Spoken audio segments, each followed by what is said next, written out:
Good morning, fourth class.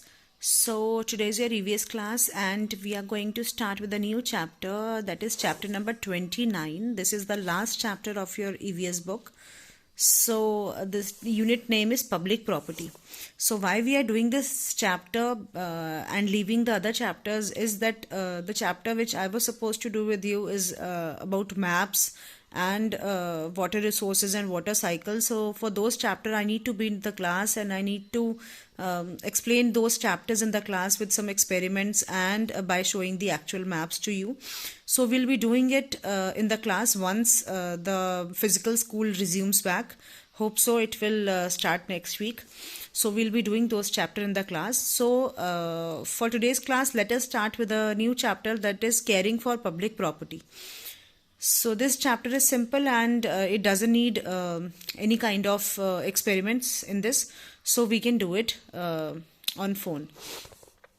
Now, what is a public property? What do you understand by public property? क्या होती है public property? When you go to a park, जब आप park में जाते हो अपनी सोसाइटी के या अपने एरिया के पार्क में जाते हो, या आप कोई दिल्ली में बहुत ज़्यादा आपको मॉन्यूमेंट्स हैं, हिस्टोरिकल मॉन्यूमेंट्स है, लाल किला है, कुतुब मीनार है, right, and there is railway station, there are bus stops, there are roads, there are public buses. तो ये सब क्या है, ये सब कौन यूज़ करता है? हम सब मिल के यूज़ करते हैं, राइट. कुछ चीज़ें होती हैं जो हमारे घर की होती है, जैसे आपकी अपनी बाइसाइकिल है, आपकी अपनी कार है, राइट. लेकिन few things are there which are provided to you by the government. Government आपको प्रोवाइड कर रही है, and it can be use by everyone. हर कोई इसको यूज कर सकता है. There is no discrimination in using those things. So those are called public properties. A thing or place which belongs to everybody equally is called public property. तो कोई भी चीज, कोई भी जगह जो सबको इक्वली, जो सब लोग इक्वली यूज कर सकते हैं, everyone can use that thing or that place equally, is called public property. Roads, gardens, street lights, public libraries, historic monuments, railways, buses, etc. are called public properties. ये सब क्या है? Public property है, because वो कोई भी use कर सकता है. रोड्स भी हैं, सब लोग रोड पे चल सकते हैं. ऐसा तो नहीं कि मैं चल सकती हूँ आप नहीं चल सकते हो. गार्डन में हम सब जा सकते हैं. स्ट्रीट लाइट जो जल रही होती है सड़कों पे, हम सब उसको यूज कर सकते हैं. So these are called public property which can be use by everyone equally. People do a lot of harm to these things. People throw their waste on the roadside. Now what happened? आपका घर है, आपकी car है, आपकी cycle है, उसको संभाल के रखने की जिम्मेदारी आपकी है. और आप अपने घर को गंदा करते हो? घर के अंदर कूड़ा फेंकते हो? नहीं फेंकते हो.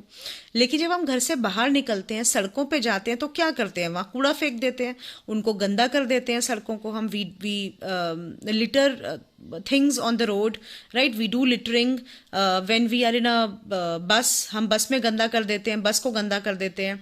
हम कहीं जाते हैं, उसको गंदा कर देते हैं. तो क्या हो रहा है? वो पब्लिक प्रॉपर्टी खराब हो रही है.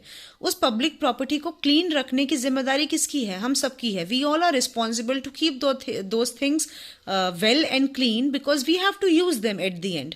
तो ऐसा नहीं है कि मेरा घर है तो ही मैं साफ करूंगी. जो चीज़ मैं यूज कर रही हूँ, I need to keep it clean and in a well manner. So people do a lot of harm to these things. People throw their waste on the roadside. It is not a good thing. Some naughty children throw stones on the street lights and break the lamps. अब कुछ शैतान बच्चे क्या होते हैं, park में lamp लगे होते हैं, उसको पत्थर मार के तोड़ देते हैं. और क्या होता है? लैंप खराब हो जाता है. जब लैंप खराब हो जाएगा तो क्या होगा? हमें ही प्रॉब्लम होगी ना, हमको कुछ लाइट नहीं मिलेगी. We do not hesitate to pluck beautiful flowers from the gardens. और जो gardens में beautiful flowers लगे होते हैं, उनको भी हम तोड़ लेते हैं. We spit on walls, throw dirty things in buses or trains, writes on the wall on the monuments. This is all the damages to the public property. ये सब चीज़ों से क्या होता है? Public property damage होती है.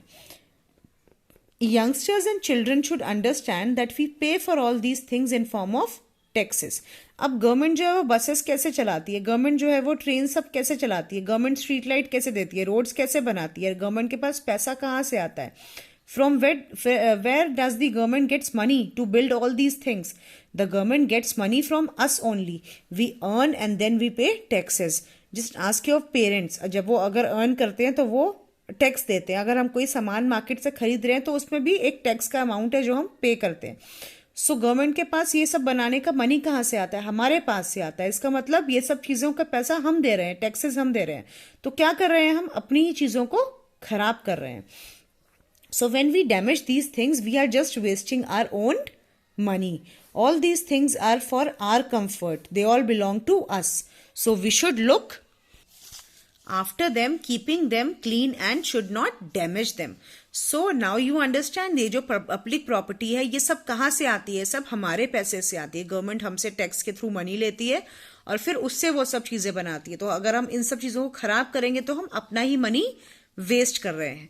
It becomes our duty to keep our public property intact, neat and clean so that the newcomers in our country, state और city should feel good and praise the citizen. अब जब आपके घर में कोई मेहमान आता है तो आपका घर अगर गंदा होता है तो वो क्या सोचता है? कितने गंदे लोग हैं, कितना गंदा घर रखा है ना इन्होंने।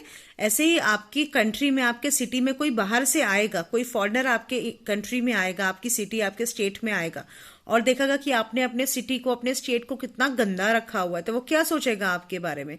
And on the opposite side, if you'll keep your properties, your public property clean, neat and you will not destroy it, तो क्या सबके आगे अच्छा इंप्रेशन जाएगा कि कितना अच्छा कंट्री है, कितना अच्छा स्टेट है। तो किसकी तारीफ होगी? सिटीजन्स की तारीफ होगी, हमारी तारीफ होगी, क्योंकि हमने उसको अच्छा रखा है। So as good and enlightened citizens, we pledge to keep our public property in good state. So आज हम pledge लेते हैं, we all take pledge, हम प्रतिज्ञा लेते हैं कि हम अपने जो कंट्री है, अपनी जो सिटी है, अपना जो स्टेट है, उसकी सारी पब्लिक प्रॉपर्टी को अच्छे से रखेंगे, गुड स्टेट में रखेंगे। हम रोड्स पे कचरा नहीं फेंकेंगे, बसेस को गंदा नहीं करेंगे, हम मॉन्यूमेंट्स की दीवारों पे कुछ नहीं लिखेंगे, हम सड़कों पे दीवारों पे कुछ नहीं लिखेंगे, ठीक है। तो हम अपने कंट्री को जो है वो साफ और अच्छा रखेंगे। So that is the duty of a citizen to keep its country neat and clean, and we should all take this pledge today. So now try these question and answers and then I'll be sending you the same.